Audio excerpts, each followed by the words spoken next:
Before I get started with this week's Encouraging Words video, I'd like to share my condolences for the victims and their families of the terror attack in Manchester, United Kingdom back on Monday. May God comfort and send His peace to you as you grieve for those who perished in this heinous act. I would also like to let those who are injured know that you have my thoughts and prayers as you recover from your injuries. Without further delay, let's get started with this week's video. This week, I actually have two verses that I would like to share with you.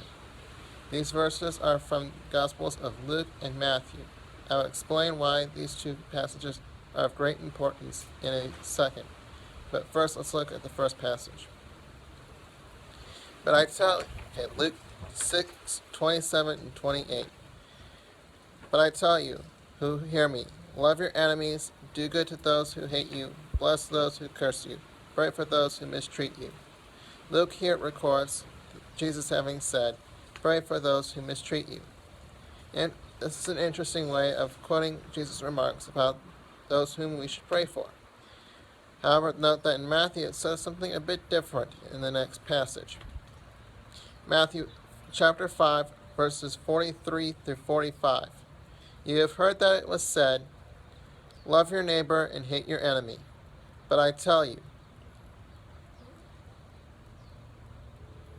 love your enemies and pray for those who persecute you, that you may be children of your Father in heaven.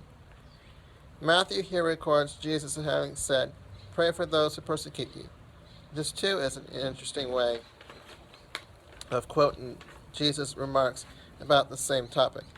So why do we have two completely different quotes on the same topic? Well, in the first one, we must remember that he was talking to his disciples and standing on a flat surface. In the second one, we see that he was sitting on a mountainside when he is speaking.